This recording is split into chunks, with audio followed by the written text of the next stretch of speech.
అయితే నిన్న నేను ఇందాక చెప్పినట్టుగా ఒక అమ్మాయి పాపం చాలా అమాయకంగా అసలు ఏమీ తెలియనటువంటి తనంలో జగన్మోహన్ రెడ్డి చాలా బ్రహ్మాండమైనటువంటి ఒక ఆంటర్ప్రెన్యూరు, చాలా అసలు ఆయన ఎంతో మందికి ఉపాధి అవకాశాలను కల్పించాడు. ఇవన్నీ అనుకుంది పాపం, తెలియదు కదా, లేకపోతే ఆమెకి ఏమన్నా స్క్రిప్ట్ ఇచ్చారు. ఎందుకంటే స్క్రిప్ట్ ఇవ్వడం అక్కడ నిలబడి మాట్లాడుతున్నటువంటి సజ్జల భార్గవ రెడ్డికి చాలా అలవాటు కదా.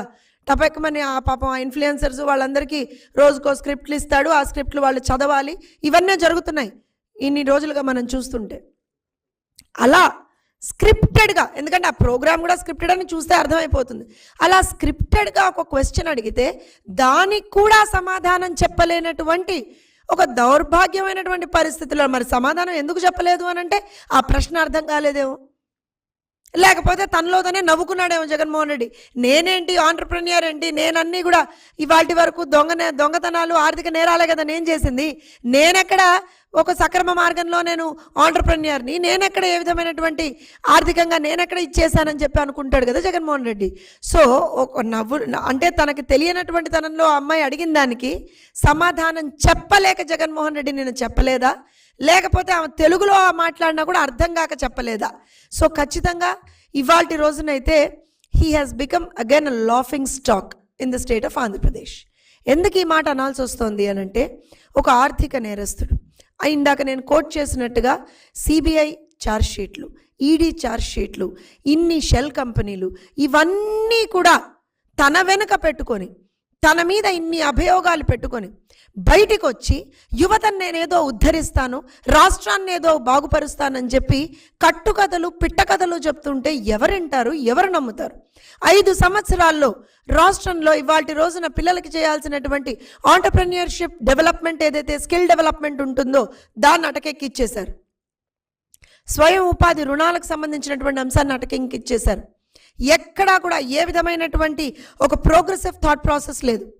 అనుక్షణం కూడా కేవలం రాష్ట్రంలో మద్యాన్ని ఎట్లా విచ్చలవిడిగా సప్లై చేద్దామా, రాష్ట్రంలో గంజాయిని ఎట్లా విచ్చలవిడిగా సప్లై చేద్దామా, లేకపోతే రాష్ట్రంలో హింసను ఎలా ప్రేరేపిద్దామా, లేకపోతే రాష్ట్రంలో ఏ విధంగా ఇంకేమన్నా మిగిలి కొద్దో గొప్ప ఏమన్నా ఆస్తులు ఏమన్నా మిగిలి ఉంటే ప్రభుత్వ ఆస్తులు వాటిని ఎలా తాకట్టు పెడదామా, లేకపోతే జనాలను ఎలా దోచుకుందామా, ఈ రకమైనటువంటి ఆలోచనలే జగన్మోహన్ రెడ్డి గారికి ఎప్పుడు ఉన్నాయి. కానీ ఎక్కడా కూడా ఆంటర్ప్రెన్యూర్షిప్ డెవలప్మెంట్ కావచ్చు, విద్యార్థులకు సంబంధించినటువంటి స్కిల్ డెవలప్మెంట్ కావచ్చు, ఈ రకమైనటువంటి ఆలోచనలు ఎప్పుడూ జగన్మోహన్ రెడ్డి గారికి లేవు. So Jaganmohan Reddy has never been an entrepreneur. ఆయన ఏ రోజున కూడా ఒక పారిశ్రామికవేత్త అనేటువంటి మాట మనం చెప్పలేం. Because he has never ever done that kind of business anywhere. ఆయన ఏ రోజున చేసినా సరే ప్రజల్ని దోచుకోవడం, ఆ దోచుకున్న సొమ్ముని దాచుకోవడం మాత్రమే జగన్మోహన్ రెడ్డి గారు చేశారు తప్పించి ఎక్కడా కూడా ప్రజలకి మంచి చేసేటువంటి పని ఆయన ఏ రోజున చేయలేదు. ఇవాళ కూడా మనం చూస్తే ఎన్నో ప్యాలెస్లు కట్టుకున్నాడు, ఎంతో ఒక రకమైనటువంటి తన వెనక ఇంత పెద్ద సంపదను సృష్టించుకున్నాడు. కానీ రాష్ట్రానికి సంపద సృష్టించడంలో 0 మార్క్స్ ఇవ్వచ్చు మనం జగన్మోహన్ రెడ్డి గారికి. ఇలా నిన్న నేను మళ్ళీ చెప్పినట్టుగా ఒక ఆడపిల్ల తనకు వచ్చినటువంటి ఒక డౌట్నో లేకపోతే తనకి ఇచ్చినటువంటి ఒక స్క్రిప్టెడ్ డౌట్నో అడిగితే దానికి కూడా సమాధానం చెప్పలేక I cannot answer it, it's a very lengthy question అన్నట్టుగా తెల్లమోహం వేసినటువంటి జగన్మోహన్ రెడ్డి గారిని నిజంగా ఇలాంటి అసమర్థుల రాష్ట్రంలో ముఖ్యమంత్రిగా ఉన్నటువంటిది అని చూసేది నిజంగా చాలా బాధేసింది. ఎందుకంటే చాలా సందర్భాల్లో రాజకీయాల్లో ఉన్నటువంటి నాయకుల్ని ఒక ప్రశ్నలు యువత అడిగినప్పుడు దానికి సంబంధించి మనం ఆన్సర్ చేయగలగాలి. దానికి సంబంధించి ఒకవేళ మనం ఒక పార్టీని రిప్రజెంట్ చేస్తూ ఉంటే ఆ పార్టీకి సంబంధించినటువంటి విధి విధానాలు సిద్ధాంతాలు ఏ రకంగా ఉంటాయో చెప్పగలగాలి.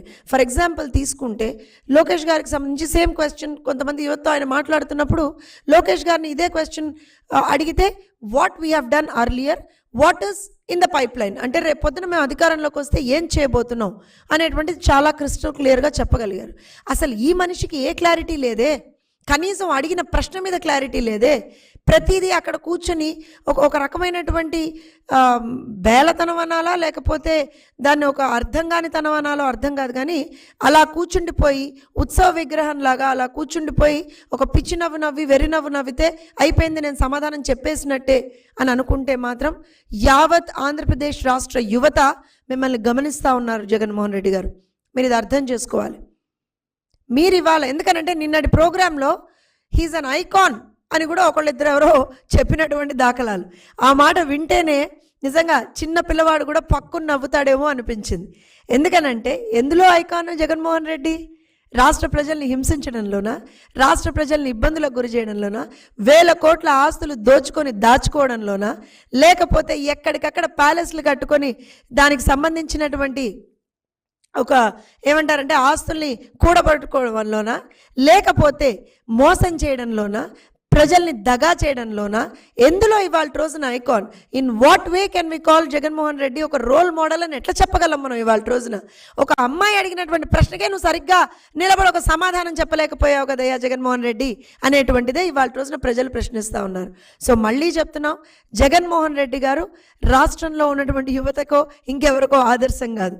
జగన్మోహన్ రెడ్డి గారు హీఈస్ ప్రాబబ్లీ అంటే అయ్యా బాబు పిల్లలకో రేపొద్దున చెప్పుకోవాలేమో, మీరు చదువుకోండి, మంచిగా రేపొద్దున చదువుకొని మంచి మార్గంలోకి వెళ్ళండి, మంచిగా take proper people as your examples, as your role models, లేకపోతే జగన్మోహన్ రెడ్డి లాగా తయారవుతారా నాయన అని పిల్లలకి చెప్పాల్సినటువంటి పరిస్థితి రేపొద్దున వస్తుందేమో అందరం కూడా గమనించుకోవాలి.